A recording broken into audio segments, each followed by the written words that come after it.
Hi friends, ಎಲ್ಲರಿಗೂ ನಮಸ್ಕಾರ. ಬನ್ನಿ ಫ್ರೆಂಡ್ಸ್, ಇವತ್ತಿನ ಪ್ರೀತಿಗಾಗಿ ಸೀರಿಯಲಿನ ಸಂಚಿಕೆ ಏನಾಗ್ತಿದೆ ಅಂತ ನೋಡೋಣ. ಅದಕ್ಕೂ ಮುಂಚೆ ಯಾರೆಲ್ಲ ನನ್ನ ವಿಡಿಯೋ ನೋಡ್ತಾ ಇದ್ದೀರಾ ಅವರೆಲ್ಲ ಪ್ಲೀಸ್ ಪುಟ್ಟದೊಂದು ಲೈಕ್ ಮಾಡಿ ಹಾಗೆ ಸಬ್ಸ್ಕ್ರೈಬ್ ಮಾಡ್ಕೊಳ್ಳಿ. ಬನ್ನಿ ಫ್ರೆಂಡ್ಸ್, ಸ್ಟಾರ್ಟ್ ಮಾಡೋಣ. ಫ್ರೆಂಡ್ಸ್, ಮೊದಲಿಗೆ ಶಾಲಿನಿ ಯೋಚನೆ ಮಾಡ್ತಾ ಇರ್ತಾಳೆ. ಮುದುದು ಗೌರಿಕೆರೆ ಅವ್ರ ದೊಡ್ಡಪ್ಪ ವರದರಾಜು ಊರಿನ ಪ್ರೆಸಿಡೆಂಟು.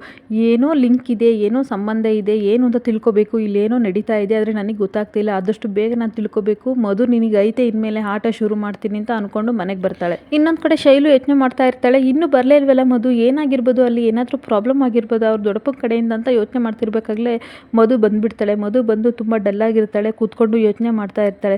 ಯಾಕೆ ಮಧು, ಏನಾಯಿತು, ಈ ಥರ ಯೋಚನೆ ಮಾಡ್ತಾ ಇದೆಯಾ ಅಂದಾಗ ನಮ್ಮ ದೊಡ್ಡಪ್ಪ ಬಂದಿದ್ರು ಕಡೆ, ನಾನು ಬೇರೆ ಹುಡುಗನ ಜೊತೆ ಸುತ್ತಾ ಇದ್ದೀನಿ ಅಂತ ಅನ್ಕೊಬಿಟ್ಟಿದ್ದಾರೆ. ಇನ್ನಿರೋದೇ ನಿನಗೆ ಸ್ವಲ್ಪ ದಿನ ಟೈಮು, ಅಷ್ಟರೊಳಗಡೆ ನೀನು ವಿಕ್ರಮ್ನ ಕರ್ಕೊಬಂದು ನೀನು ಏನು ಅಂತ ಪ್ರೂಫ್ ಮಾಡಬೇಕು, ಇಲ್ಲಾಂದರೆ ನಾನು ಹೇಳ್ದಂಗೆ ಕೇಳಬೇಕು, ಗೊತ್ತಾಯ್ತಾ ಅಂತ ಹೇಳಿದ್ರು. ನನಗೆ ತುಂಬ ಟೆನ್ಷನ್ ಆಗ್ತಿದೆ ಅಂತ ಹೇಳ್ತಾ ಇರ್ತಾಳೆ. ಅದನ್ನು ಕೇಳ್ಕೊಂಡು ವಿರಾಟು, ಏನಾಯಿತು ಮಧು, ಏನು ಪ್ರಾಬ್ಲಮ್ಮು ಹೇಳ್ಕೊ ಅಂತ ಕೇಳ್ತಾ ಇರ್ತಾನೆ. ಏನಿಲ್ಲ ಸರ್, ಹಾಗೇನಿಲ್ಲ ಅಂದ್ಬಿಟ್ಟು ಸುಮ್ಮನಾಗ್ತಾಳೆ. ಯಾಕೆ ಟೆನ್ಷನ್ ಇದ್ದಾಳೆ, ಅದು ಏನು ಹೇಳ್ತಿಲ್ವಾ ಅಂದ್ಬಿಟ್ಟು ಹಾಗೆ ಚೇಂಬರ್ಗೆ ಹೋಗ್ತಾನೆ. ಚೇಂಬರ್ಗೆ ಹೋಗಿ ಆದಿ ಒಂದು ಸೈನ್ ಮಾಡಿಕೊಡು ಬಾಸ್ ಅಂತ ಬರ್ತಾನೆ. ಸೈನ್ ಮಾಡಿಕೊಟ್ಬಿಟ್ಟು ಹೋಗ್ಬಿಟ್ಟು ನೀನು ಶೈಲುನ ಕರಿ ಅಂತ ಹೇಳ್ತಾನೆ. ಯಾಕೆ ಶೈಲು, ಮಧುನ ಕರಿತೀನಿ ಅಂದಾಗ ಹೇಳಿದ ಕೆಲಸ ಮಾಡು ಆದಿ ಅಂತ ಹೇಳ್ತಾನೆ. ಅವಾಗ ಶೈಲು ಬರ್ತಾಳೆ. ಸರಿ ಏನು ಸರ್ ಅಂದಾಗ, ಏನಾಗಿದೆ ಅಂತ ನೀನಾದರೂ ಹೇಳು, ನಿಜ ಹೇಳು. ಅವಳಿಗೆ ಪ್ರಾಬ್ಲಮ್ಮು ಆದ್ರೇನು, ನನಗೆ ಪ್ರಾಬ್ಲಮ್ ಆದ್ರೇನು, ಅವಳಿಗೆ ಏನಾದ್ರು ಆಯಿತು ಅಂದರೆ ನನಗೆ ತಡ್ಕೊಳಕ್ಕಾಗಲ್ಲ, ಪ್ಲೀಸ್ ಹೇಳು ಶೈಲು ಅಂತಾಗ, ಸರ್ ಅವ್ರು ದೊಡ್ಡಪ್ಪ ಬಂದಿದ್ರಂತೆ, ಇನ್ನು ಸ್ವಲ್ಪ ದಿನದಲ್ಲೇ ನೀನು ವಿಕ್ರಮ್ನ ಕರ್ಕೊಬರಲಿಲ್ಲ ಅಂತ ಅಂದರೆ ನೀನು ನಾನು ಹೇಳ್ದಂಗೆ ಕೇಳಬೇಕು, ಟೈಮ್ ಇಲ್ಲ, ನಿನ್ನ ವ್ಯಕ್ತಿತ್ವ ನೀನು ಏನು ಅಂತ ರೂಪಿಸ್ಕೋಬೇಕು, ಇಲ್ಲಾಂದರೆ ನಾನು ನಿನ್ನನ್ನು ಏನು ಮಾಡ್ತೀನೋ ನನಗೆ ಗೊತ್ತಿಲ್ಲ ಅಂತ ಬೆದರಿಕೆ ಹಾಕಿ ಹೋಗಿದ್ದಾರೆ ಸರ್. ಅದಕ್ಕೆ ತುಂಬ ಟೆನ್ಷನ್ ಆಗಿದೆ ಸರ್. ಈ ವಿಷಯ ಆ್ಯಕ್ಚುಲಿ ನಿಮಗೆ ಹೇಳಬೇಕಿತ್ತು, ಆದರೆ ಅವಳು ಮಧು ಹೇಳಲಿಲ್ಲ, ಅದಕ್ಕೆ ನಾನು ಹೇಳ್ತಿದ್ದೀನಿ ಅಂತ ಹೇಳ್ತಾ ಇರ್ತಾಳೆ. ಇನ್ನೊಂದು ಕಡೆ ಶಾಲಿನಿ ಮನೆಗೆ ಬರ್ತಾಳೆ. ಅವಾಗ ಶ್ರುತಿ ಬಂದುಬಿಟ್ಟು, ಏನು ಸೀಸ್ ಇಷ್ಟೊಂದು ಲೇಟಾಗಿ ಬಂದ್ರಲ್ಲ, ಏನು ಅಂತ ಅಂದಾಗ, ದಾರಿಲಿ ಬರಬೇಕಾದ್ರೆ ಕಲ್ಲು ಮುಳ್ಳು ಎಲ್ಲ ಸಿಕ್ಕಿದ್ವು, ಅದನ್ನೆಲ್ಲ ತೆಗೆದು ಬರ್ತಾ ಇದ್ದೀನಿ ಅಂತ ಹೇಳ್ತಾ ಇರ್ತಾಳೆ. ಏನು ಈ ಥರ ಮಾತಾಡ್ತಿದ್ದೀರಾ ಅಂದಾಗ, ಇದೆಲ್ಲ ನಿನಗೆ ಅರ್ಥ ಆಗಲ್ಲ ಅಂತ ನಗಾಡ್ತಾ ಇರ್ತಾಳೆ. ನೋಡು ಸೀಸ್, ನಾನು ನಮ್ಮಮ್ಮನೂ ನಿನ್ನನ್ನೇ ನಂಬ್ಕೊಂಡಿರೋದು, ನೀನು ಏನು ಮಾಡ್ತೀಯೋ ನನಗೆ ಗೊತ್ತಿಲ್ಲ, ಆದಷ್ಟು ಬೇಗನೆ ನಿನ್ನ ಮಧುನ ಇಲ್ಲಿಂದ ಓಡಿಸ್ಬೇಕು ಹಂಗಂತ ನೀನು ಹೇಳಿದ್ಯಾ, ಆದರೆ ನೀನು ಏನು ಮಾಡಲ್ಲ ಅಂತ ಹೇಳ್ತಾ ಇರ್ತಾಳೆ. ವೆಯ್ಟ್ ಮಾಡು ನೋಡಿವಂತೆ ಅಂತ ಹೇಳ್ತಾ ಇರ್ತಾಳೆ. ಏನು ವೆಯ್ಟ್ ಮಾಡೋದೋ ಗೊತ್ತಿಲ್ಲ ಅಂತ ಹೇಳ್ತಾ ಇರ್ತಾಳೆ. ಫಂಕ್ಷನ್ ಆಯ್ತಲ್ಲ ಮೊನ್ನೆ 25th ನಮ್ಮದು ಕಂಪನಿದು, ಅದು ವೀಡಿಯೋಸ್ ಮತ್ತು ಫೋಟೋಸ್ ಯಾವಾಗ ಬರುತ್ತೆ ಅಂತ ಕೇಳ್ತಾ ಇರ್ತಾಳೆ ಶಾಲಿನಿ. ಆವಾಗ ಶ್ರುತಿ, ಇನ್ನೇನು 2 ಡೇಸಲ್ಲಿ ಬರ್ಬೋದು, ಶ್ರೀಕಾಂತ್ ಹತ್ರ ಇರುತ್ತೆ, ಅವ್ನು ಕೊಡ್ತಾನೆ ಅಂತ ಹೇಳ್ತಾ ಇರ್ತಾಳೆ. ಅವಾಗ ವೀಡಿಯೋಸು ಮತ್ತು ಫೋಟೋಸ್ ಎಲ್ಲ ನನಗೆ ಬೇಕು, ಫಸ್ಟು ಅವ್ನ ನಂಬರ್ ಕೊಡು, ನಾನು ಕಾಲ್ ಮಾಡ್ತೀನಿ ಅಂತ ತೊಗೋತಾಳೆ. ಅವಾಗ ಶ್ರೀಕರ್ ಅವ್ರಿಗೆ ಕಾಲ್ ಮಾಡಿ, ಸರ್ ನಾನು ವಿಕೆ ಕಂಪ್ನಿಯಿಂದ ಶಾಲಿನಿ ಅಂತ ಮಾತಾಡ್ತಾ ಇರೋದು, ಈ ಥರ ನನಗೆ ಫೋಟೋಸ್ ವೀಡಿಯೋಸ್ ಎಲ್ಲ ಬೇಕು ಅಂತ ಹೇಳ್ತಾ ಇರ್ತಾಳೆ. ಸರಿ ಮೇಡಮ್ ಆಯಿತು, ನಾನು ಕಳಿಸ್ತೀನಿ ಅಂತ ಆ ಕಡೆಯಿಂದ ಹೇಳ್ತಾರೆ. ಆಮೇಲೆ ನಗಾಡ್ಕೊಂಡು, ಇಷ್ಟು ಬೇಗ ನೀನು ಸಿಕ್ಕಾಕೊಳ್ತೀಯ ಅಂತ ನನಗೆ ಗೊತ್ತಿರಲಿಲ್ಲ ಮಧು, ಆದಷ್ಟು ಬೇಗ ಸಿಗಾಕೊಂಡಿದ್ಯಾ, ಇನ್ಮೇಲೆ ಇದೇ ನಿನಗೆ ಹಬ್ಬ, ಇನ್ಮೇಲೆ ಫಿನಿಶ್ ಮಾಡ್ತೀನಿ ನಿನ್ನನ್ನು ಅಂತ ನಗಾಡ್ಕೊಂಡು ಹೇಳ್ತಾ ಇರ್ತಾಳೆ. ಇನ್ನೊಂದು ಕಡೆ ವಿರಾಟ್ ಯೋಚನೆ ಮಾಡ್ತಾ ಇರ್ತಾನೆ. ಮಧುಗೆ ಈ ಥರ ಪ್ರಾಬ್ಲಮ್ ಆಗಿದ್ದಿಲ್ಲ, ಹೇಗಾದರೂ ಮಾಡಿ ನಾನು ಅದನ್ನು ಸಾಲ್ವ್ ಮಾಡಬೇಕು, ಆದಷ್ಟು ಬೇಗ ಆ ಗ್ರೌಂಡಲ್ಲಿ ವಿಕ್ರಮ್ನ ನಾನು ಹಿಡಿಬೇಕು, ಅವ್ನು ಎಲ್ಲಿದ್ದೀರಿ ಅಂತ ಅನ್ನೋ ಸಣ್ಣ ಕ್ಲೂ ಸಹ ಗೊತ್ತಾದರೆ ಸಾಕು, ಆದಷ್ಟು ಬೇಗ ನಾನು ಹಿಡಿತೀನಿ ಅಂತ ಸಿಟ್ ಮಾಡ್ಕೊತಿರ್ತಾನೆ. ಆ ಕಡೆಯಿಂದ ಒಂದು ಫೋನ್ ಕಾಲ್ ರಿಂಗ್ ಬರುತ್ತೆ.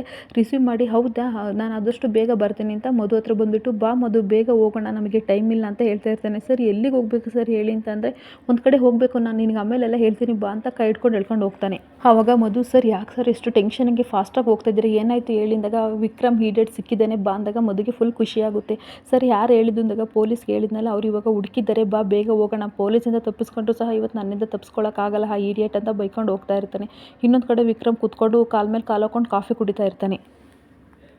ನಡೀರಿ ಸರ್, ಹಾಗಾದರೆ ಇಬ್ಬರು ಫಾಸ್ಟಾಗಿ ಹೋಗೋಣ ಅಂತ ಮಧು ಮತ್ತು ವಿರಾಟ್ ಬರ್ತಾ ಇರ್ತಾರೆ. ಅದನ್ನು ವಿಕ್ರಮ್ ನೋಡಿ ಹಿಂದೆಯಿಂದ ಕಾಫಿ ಶಾಪಿಂದ ಹೊರಟೋಗ್ತಾನೆ. ಅವಾಗ ಒಂದು ಕ್ಷಣ ಬಂದು ಇಬ್ಬರು ಓಡಾಡಿ ಹುಡುಕಾಡ್ತಾ ಇರ್ತಾರೆ. ಆದರೆ ಸಿಗೋದೇ ಇಲ್ಲ. ಅವಾಗ ಬೇಜಾರು ಮಾಡ್ಕೊಳ್ತಾರೆ, ಎಲ್ಲೋದ ಇವನು, ಎಲ್ಲಿ ತಪ್ಪಿಸ್ಕೊಳ್ಳೋಕೆ ಸಾಧ್ಯ ಅಂತ. ಅಷ್ಟೊತ್ತಿಗೆ ಮಧು ಹೇಳ್ತಾರೆ, ಸರ್ ಇನ್ಸ್ಪೆಕ್ಟರ್ ಬಂದರು ಅಂತ. ಅವಾಗ ಸರ್ ಏನು ಸರ್ ಇಲ್ಲೇ ಇದ್ದೇನೆ ಅಂತ ಪ್ರೂಫ್ ಕೊಟ್ರಲ್ಲ, ಎಲ್ಲೂ ಇಲ್ವಲ್ಲ ಸರ್, ಎಲ್ಲೋದಂದಾಗ, ಎಲ್ಲೂ ಹೋಗೋಕ್ಕಾಗಿರಲ್ಲ, ಕಾನ್ಸ್ಟೇಬಲ್ ಇಲ್ಲೇ ಎಲ್ಲ ಇರ್ತಾನೆ, ಹುಡುಕಿ ಅಂತ ಸರ್ಚ್ ಮಾಡ್ತಾರೆ, ಎಲ್ಲೂ ಹುಡುಕಿದ್ರು ಸಹ ಸಿಗಲ್ಲ ಸರ್, ಅವ್ನು ತುಂಬ ಬ್ರಿಲಿಯಂಟ್ ಇದ್ದಾನೆ ಸರ್, ಅವ್ನು ಇಲ್ಲೇ ಇರ್ತಾನೆ, ಹುಡುಕಿ ಸರ್ ಅಂತ ಹೇಳ್ತಾ ಇರ್ತಾನೆ. ವಿರಾಟ್, ನೋಡು ಮಧು, ನೀನು ಬೇಜಾರು ಮಾಡ್ಕೋಬೇಡ ಆಯಿತಾ, ಇವತ್ತಲ್ಲ ನಾಳೆ ಸಿಗ್ತಾನೆ, ನಾಳೆ ಅನ್ನೋದು ನಮ್ದು ಹಾಗೆ ಆಗುತ್ತೆ ಅಂತವ ಮಧುನ ಕರ್ಕೊಬರ್ತಾನೆ. ಇನ್ನೊಂದು ಕಡೆ ಶಾಲಿನಿ ಶ್ರೀಕಾರ್ ಹತ್ರ ಫೋಟೋ ವೀಡಿಯೋಸ್ ಎಲ್ಲ ತೊಗೊಂಡು ನೋಡ್ತಾ ಇರ್ತಾಳೆ. ಅದನ್ನೆಲ್ಲ ಪ್ಯಾಕ್ ಮಾಡ್ತಾಳೆ, ಒಂದು ಎನ್ವಲಪ್ ಕವರ್ಗೆ ಹಾಕಿ ಪ್ಯಾಕ್ ಮಾಡಿ, ವರದರಾಜ್ ಪ್ರೆಸಿಡೆಂಟ್ ಗೌರಿಕೆರೆ ಊರು ಅಂತ ಬರೆದ್ಬಿಟ್ಟು ಅದನ್ನು ಪ್ಯಾಕ್ ಮಾಡಿ ಪಾರ್ಸಲ್ ಮಾಡ್ತಾ ಇರ್ತಾಳೆ. ಅಷ್ಟೊತ್ತಿಗೆ ಶ್ರುತಿ ಅಮ್ಮ ಬಂದುಬಿಟ್ಟು ಶ್ರುತಿ ಹೇಳ್ತಾಳೆ, ಏನು ಮಾಡ್ತಾ ಇದೀಯಾ ಸೀಸ್, ಇದೇನೆಲ್ಲ ಅಂತ ಕೇಳ್ತಾ ಇರ್ತಾಳೆ. ಅವಾಗ ಅವ್ರ ಅಮ್ಮ ಕೇಳ್ತಾಳೆ, ಏನೋ ಫೋಟೋ ಎಲ್ಲ ವೀಡಿಯೋಸ್ ಎಲ್ಲ ತರಿಸ್ಕೊಂಡಲ್ಲ, ಏನು ಮಾಡ್ತಿದ್ದೀಯಾ ಶಾಲಿನಿ ಇದ್ದಾಗ, ಇದೆಲ್ಲ ನಿಮಗೆ ಗೊತ್ತಾಗಲ್ಲ, ಒಂದು ಒಳ್ಳೆ ಬಾಂಬ್ ಸಿಡಿಯುತ್ತೆ, ಆಮೇಲೆ ನಿಮಗೆ ಗೊತ್ತಾಗುತ್ತೆ ಅಂತ